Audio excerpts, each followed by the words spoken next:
It's time for another update on the Johann Chrysler Turbine car.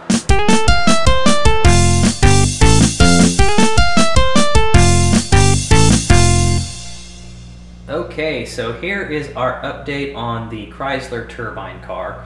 And as you can see, I have gotten most of the body painted, and I have gotten the engine and some of the chassis or the suspension components in primer.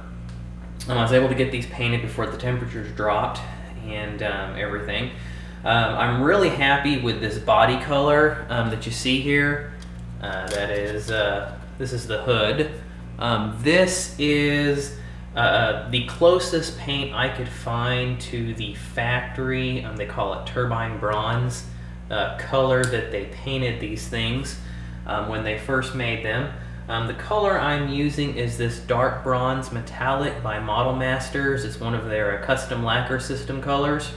It's really good paint, lays down absolutely amazingly smooth. Really happy with it. I did use a Plasticoat primer. I used this primer here.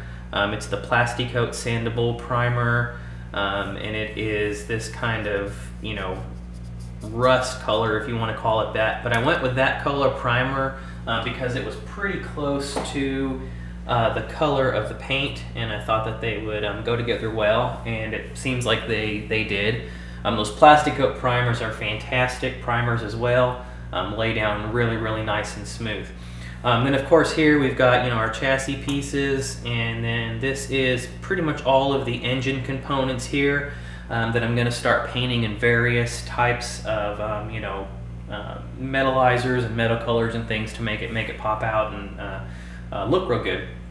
One thing I did try out new on this time around is on the hood here, and I don't know if this camera will pick it up because they're really tiny, but there's an emblem right here, and then on the body of this there's some emblems on either side right here back on the quarter panel, and those are raised molded in emblems, and you know, there is no, or at least that I know of, there is no photo etch sets for this kit, so I'm not able to purchase that. But I wanted these emblems to pop and stand out, and so I did a little research and I found out there's a method of putting down your bare metal foil onto the plastic before you prime.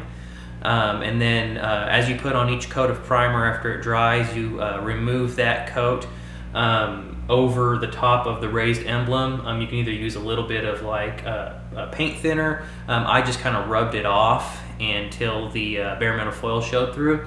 And I did that through my primer coats and then again through my paint coats until the emblem started to show up. And they turned out really good. And everything. And I'll take some pictures of that once the model gets closer to being completed so you guys can get an idea of how that looks. But I'm really happy with the results, really happy on how it turned out. Of course, the top of the body here will be painted black to simulate the black vinyl top. Then the interior of the car was actually basically the same color as the exterior.